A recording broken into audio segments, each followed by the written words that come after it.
নমস্কার বন্ধুরা, কেমন আছো তোমরা সকলে? আশা করছি ভালো আছো, সুস্থ আছো। আজকের ওয়েদারটা একদমই পরিষ্কার আর ঠান্ডা তো প্রচণ্ড পড়েছে। তোমাদের কোথায় কোথায় ঠান্ডা পড়েছে বলো।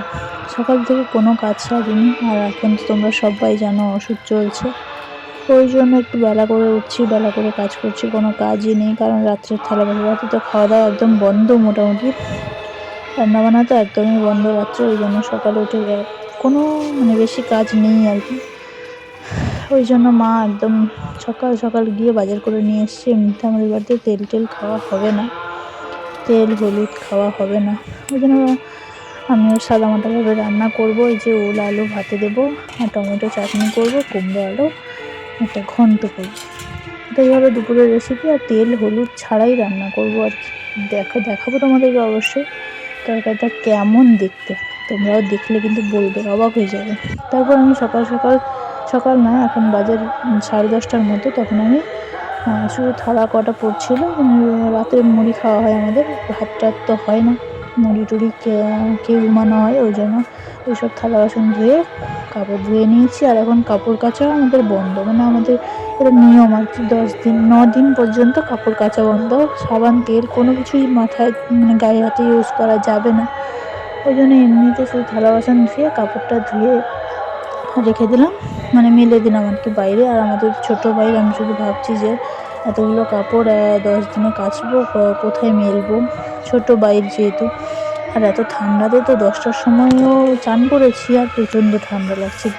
কী করে, দেখেই তো বুঝতে পারছো প্রচণ্ড ঠান্ডা লাগছে। আর আমার এত বড় বড় নখগুলো না সব চলে যাবে, তো খুব দুঃখ হচ্ছে।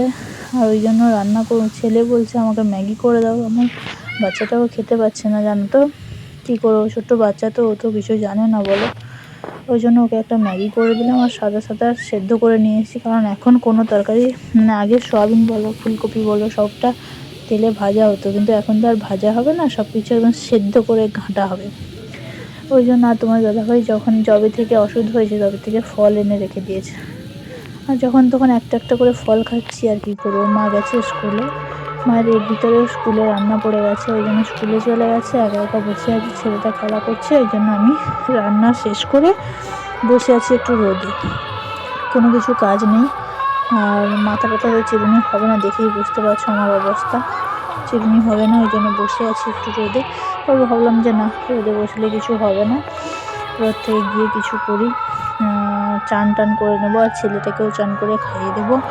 আর যেটুকু হয়েছে, আমার ছেলেটা সত্যিই খেতে পারছে না। আর আমাদের বাড়িতে আমার মামা দাদু কালকে মেলায় নিয়ে গেছিলো, আর আমাদের তো এখানে মেলা তোমরা সবাই জানো, যেতে পারছি না।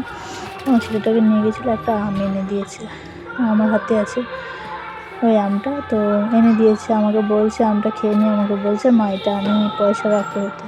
মনে পড়ে গেল জানো, আমার ভাইও ছোটোবেলায় একটা আমের আইসক্রিম খেয়েছিল, এতে একটা পয়সা রেখেছিল। পয়সাটা ওতে ভর্তি করতো, লক্ষ্মী ভাণ্ডার বলে না, ওটাই ভাই ছোটোকালে এতেই রাখতো আর কি। মনে পড়ে গেল এটা দেখে, আমার ছেলেও ওটাই বলছে মা এতে আমি পয়সা রাখবো। তো ওই জন্য তারপর আমি ইয়ে করে নিয়েছি, চান করে নিয়েছি। চান করার পর ভাত আরও দেখাচ্ছি, কিন্তু ভাতে আমি ভেবেছি না, ভাতে চাল দিয়ে দিয়েছি। চান টান করে এসে দেখি যে ভাতে তো চালই দিইনি, কিন্তু জল শুধু টকবক করে ফুটছে। আর কি করবো বলো, চিন্তা, ভুলে আছি সব কিছু, খাওয়া দাওয়া এদিকে নেই, সব কিছুই ভুলে গেছি। তারপর ভাতটা সব রান্না করে চান করে, আর একাই ভিডিও করি তোমরা সকলে জানো, ওই জন্য সমস্ত কিছু দেখানো যাচ্ছে না। তাই আমি চান করে নিয়েছি, ভাতটা সব কিছু রান্না করে তারপর আবার এলাম তোমাদের সামনে।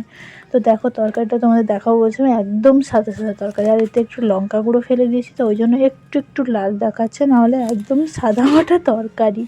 আর এই পাতাটা কে কে চেনো বলো, এই পাতাটা কিন্তু বাটলে খেতে খুবই সুন্দর লাগে। আর আমাদের যতদিন থেকে অসুখ হয়েছে ততদিন থেকে কিন্তু লঙ্কা, শুকনো লঙ্কা ভাজা আর জিরে গুঁড়ো, ওটা কিন্তু করে একদম রেখে দেওয়া হয়েছে। কারণ জিরে গুঁড়ো আর লঙ্কা ভাজা সমস্ত, আলু মাখা হোক বেগুন মাখা হোক, সমস্তটা একটু একটু পরে, কারণ খেতে তো পারবে না না।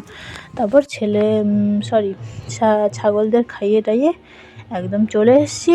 তারপর ছেলেটাকে একটু খাওয়াবো, ও ঘুমাবে, তারপর বসে বসে ওকে ঘুম পাড়িয়ে দিয়েছি, তারপর বসে বসে একটু আঙুর খাচ্ছিলাম। একা বাড়িতে আছি, তোমার দাদাভাইও কাজে চলে গেছে, শাশুড়ি মাও রান্না করতে চলে গেছে স্কুলে, একা বাড়িতে আছি, কি করব খুঁজে পাচ্ছি না।